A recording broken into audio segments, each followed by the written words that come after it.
வீரா serial இன்றைக்கான எபிசோடில் என்ன நடக்க போகுதுன்னு பார்க்கலாமாங்க. அதுக்கு முன்னாடி என்னுடைய சேனலை நீங்கள் சப்ஸ்கிரைப் பண்ணலைன்னா மறக்காமல் சப்ஸ்கிரைப் பண்ணிக்கோங்க. பக்கத்தில் இருக்கிற பெல் பட்டனையும் ப்ரெஸ் பண்ணிக்கோங்க. வீரா மாறனுக்கு ஃபர்ஸ்ட் எய்ட் பண்ணி விடுறாங்க. அதுக்கப்புறமா 2 பேரும் ஒரே டைமில் இந்த விஷயம் வெளியில் யாருக்கும் தெரிய வேண்டாம் அப்படின்னு 2 பேரும் ஒரே மாதிரி சொல்கிறாங்க.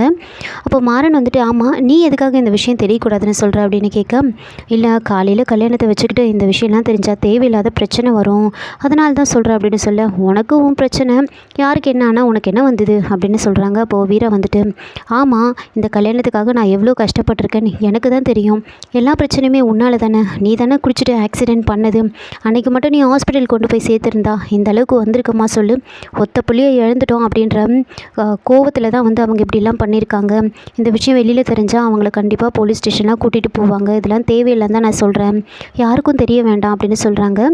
அப்போது மாறன் சரி சரி நீ போ அப்படின்னு சொல்ல, அப்போது வீரா திரும்பவும் கேட்குறாங்க, ஆமாம் நீ எதுக்காக இந்த விஷயம் யாருக்கும் தெரியக்கூடாதுன்னு சொன்னேன் அப்படின்னு சொல்ல, ஆமாம் போயும் ஒரு கிழவிக்கிட்ட கத்தி குத்து வாங்கியிருக்கேன்னு எல்லாருக்கிட்டையும் சொல்கிறியா என்ன, அதனால தான் யாருக்கும் தெரியக்கூடாதுன்னு சொன்னேன், நானும் யாருக்கிட்டையும் சொல்ல மாட்டேன், நீயும் யாருக்கிட்டையும் சொல்லக்கூடாது அப்படின்னு சொல்கிறாங்க. அப்போ வீரா சிரிச்சுக்கிட்டே, உனக்கெல்லாம் இது தேவை தான் அப்படின்னு சிரிச்சிட்ருக்காங்க.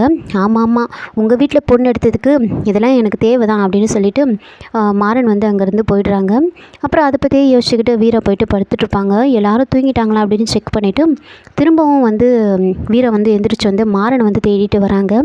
மாறன் அங்கே கிச்சன்லேயே படுத்திருப்பாங்க, கொசு கடியில் அப்படியே படுத்துட்ருப்பாங்க. வீரா பார்த்துட்டு, ஐயோ ரொம்ப வலிக்கிற போல இருக்குது, இங்கே ஒரு ஃபேன் கூட இல்லையே, கொசு கடியில் இப்படி படுத்துட்ருக்கானே அப்படின்னு யோசிச்சுக்கிட்டு போயிட்டு ஒரு ஃபேனை எடுத்துகிட்டு அங்கே வைக்கிறாங்க. ஃபேன் போட்டு விடுறாங்க. அப்போ நின்று பார்த்துட்ருக்காங்க. பின்னாடியே பிருந்தா நிற்பாங்க. அக்கா இங்கே என்ன பண்ணிகிட்ருக்க நீ அப்படின்னு ரொம்ப கோவமாக கேட்குறாங்க. இல்லடி பாவம் அவன் கொசு கடியில் படுத்துட்டு இருந்தான், அதனால தான் ஃபேன் எடுத்துகிட்டு போட்டு விட்டேன் அப்படின்னு சொல்ல, அக்கா ஃபேன் ஓடிட்டு இருந்தால் கூட நீ நிறுத்தணும், நீ எதுக்காக ஃபேன் போட்டு விடுற, அவன் எப்படின்னா போட்டோம் உனக்கு என்ன வந்துச்சு அப்படின்னு சொல்ல, ஏய் இது நம்ம கல்யாணத்தை பண்ணுறோம், அவங்க மாப்பிள்ளை வீட்டு சைடு, நாம் தானே அதெல்லாம் ஒழுங்காக பார்த்துக்கணும், அதெல்லாம் இப்போ நாம் அந்த கோவத்தெல்லாம் இப்போ காமிக்கக்கூடாது, நீ வா அப்படின்னு சொல்லி பிருந்தாவை சமாதானப்படுத்தி அங்கேருந்து கூட்டிகிட்டு போகிறாங்க.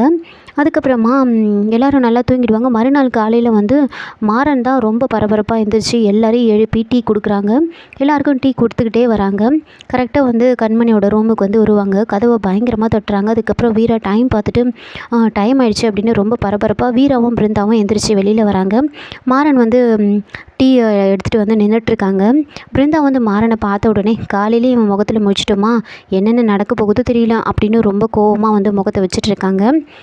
டீ குடிங்க அப்படின்னு சொல்கிறாங்க. அப்போ பிருந்தா நாங்கள் உங்ககிட்ட டீ கேட்டோமா அப்படின்னு ரொம்ப கோவமாக சொல்கிறாங்க. என்னமோ நம்ம டீ கேட்ட மாதிரி கொண்டு கொடுக்குறான் இவன் அப்படின்லாம் கோவப்பட, அப்போ வீரா கொஞ்சம் பேசாமல் அமைதியார் அப்படின்னு சொல்கிறாங்க. உடனே மாறனுக்கு கோவம் வந்துடுது. இங்கே பாரு, இது நம்ம வீட்டு கல்யாணம், இது எல்லாமே உங்கள் காசு தான், நான் என்னமோ என் கை காசை போட்டு டீ வாங்கிட்டு வந்த மாதிரி பேசுகிறேன், நீ ஏதோ காலையில் டைம் ஆகிடுச்சு எல்லோரும் எழுப்பி விடலான்னு டீ எடுத்துகிட்டு வந்தால் ரொம்ப ஓவராக பேசுகிற, அந்தா நீயே எடுத்துகிட்டு போய் எல்லாேருக்கும் கொடு போ அப்படின்னு சொல்லிட்டு மாறன் அங்கேருந்து போயிட்டாங்க. அப்போ பிருந்தா அக்கா பாத்தியா, நான் எல்லாேருக்கும் டீ எடுத்துகிட்டு போய் கொடுக்கணுமா அப்படின்னு சொல்ல, இங்கே பாரு நம்ம எல்லாேருக்கும் தான் சேர்த்த மாதிரி எடுத்துகிட்டு வந்திருக்காங்க, இது நம்ம வீட்டு கல்யாணம், நாம் தான் பண்ணணும், எல்லாேருக்கும் டீ எடுத்து கொடு அப்படின்னு சொல்லிட்டு வீரா பிருந்தாவை சமாதானப்படுத்துகிறாங்க. அதுக்கப்புறமா எல்லோரும் ரெடி ஆகிட்ருப்பாங்க. அப்போது வீரா அவங்களுக்கு தெரியாமல் மாறனுக்காக ட்ரெஸ் எடுத்துகிட்டு போகிறாங்க. ட்ரெஸ் எடுத்துகிட்டு மாறன் பின்னாடியே ஓடி வராங்க. அப்போது மாறன் என்ன விஷயம் சொல்லு அப்படின்னு கேட்குறாங்க. இல்லை உன் காயம் எப்படி இருக்குது, வலி ரொம்ப இருக்கா அப்படின்னு கேட்குறதுக்காக தான் வந்தேன் அப்படின்னு சொல்ல, ஆமாம் இது பெரிய வீரத்தழும்பு, அதை பற்றி கேட்குறதுக்காக வந்துட்டியா, நானே இந்த விஷயம் யாருக்கும் தெரியக்கூடாதுன்னு யோசிச்சுட்ருக்கேன் அப்படின்னு சொல்கிறாங்க. சரி என்ன விஷயம், வேறு என்ன விஷயம் சொல்லு அப்படின்னு சொல்ல, அந்த ட்ரெஸ்ஸை கொடுக்குறாங்க. என்ன இது அப்படின்னு கேட்க, ட்ரெஸ்ஸு அப்படின்னு சொல்கிறாங்க. அப்போது மாறன் எனக்கு எதுக்காக நீ ட்ரெஸ் எடுத்த அப்படின்னு கேட்குறாங்க. இங்கே பாரு, இதுவெல்லாம் முறையா மற்ற எல்லாருக்கும் எடுத்து கொடுத்துட்டேன், உனக்கு மட்டும்தான் கொடுக்கல, அதனால தான் கொடுக்கலான்னு வந்தேன் அப்படின்னு சொல்கிறாங்க. ஆமாம் என்ன ட்ரெஸ்ஸு அப்படின்னு கேட்குறாங்க. கல்யாணத்துக்கு வேறு என்ன எடுத்து கொடுப்பாங்க, வேஷ்டி சட்டை தான் அப்படின்னு சொல்ல, இங்கே பாரு முறைன்றதுக்காக நீ பாட்டுக்கு ஏதாவது ஒரு ட்ரெஸ் எடுத்துகிட்டு வந்துடுவியா, எனக்கு அதெல்லாம் பழக்கமே கிடையாது, நான் வேஷ்டிலாம் கட்டினது கிடையாது அப்படின்னு சொல்கிறாங்க. இங்கே பாரு செய்ய வேண்டிய முறை நான் எடுத்துகிட்டு கொடுத்துட்டேன், அதுக்கப்புறம் உன்னோட இஷ்டம் அப்படின்னு சொல்லிட்டு வீரா கொடுத்துட்டு போயிடுறாங்க. அதுக்கப்புறமா கண்மணி ரெடி ஆகிட்ருப்பாங்க. அப்போது கண்மணிக்கு ஹாஸ்பிட்டல்லேருந்து கால் வருது. அப்போது இந்த மாதிரி ராஜேஷோட அம்மா நெஞ்சு வலின்னு நைட்டே ஹாஸ்பிட்டலில் அட்மிட் ஆகிட்டாங்க அப்படின்னு சொல்கிறாங்க. அது கேட்ட உடனே கண்மணி ரொம்ப ஷாக் ஆகுறாங்க. சரி நான் உடனே வரேன் அப்படின்னு சொல்லிட்டு கண்மணி வந்துட்டு அங்கேருந்து எப்படி வெளியில் போகிறதுன்னு பார்த்துட்ருக்காங்க. எப்படியோ யாரும் இல்லாத சமயமாக பார்த்து அங்கேருந்து வெளியில் வருவாங்க. அப்போன்னு பார்த்து வள்ளிக்கு இன்ஃபர்மேஷன் கொடுக்குற அந்த லேடி வந்துட்டு கண்மணி ஆட்டோவில் ஏறி போகிறத வந்து பார்க்குறாங்க. பார்த்துட்டு நேராக போயிட்டு இந்த விஷயத்தை வந்து வள்ளிக்கிட்ட வந்து சொல்கிறாங்க. வள்ளிக்கிட்ட சொன்ன உடனே வள்ளி வந்து யோசிக்கிறாங்க. கண்மணி, இன்னியோட உன் கதை முடிஞ்சுது, இதை வச்சு என்னெல்லாம் பண்ணுற பாரு அப்படின்னு யோசிச்சுட்ருக்காங்க. கண்மணி நேராக ஹாஸ்பிட்டலுக்கு போயிட்டு ராஜேஷோட அம்மா இருக்கிற ரூமுக்கு வந்து போகிறாங்க. அவங்கள பார்த்து ரொம்ப ஃபீல் பண்ணி அழறாங்க. அத்தை, ஏன் அத்தை இப்படி பண்ணீங்க அப்படின்னு சொல்லிட்டு இருக்கும் போதே வந்து ராஜேஷோட அம்மா வந்து கண்ணை திறந்து பார்க்குறாங்க. ஏன் அத்தை இப்படி பண்ணீங்க அப்படின்னு கேட்க, உனக்கு என்னை பற்றிலாம் வேறு கவலை இருக்கா?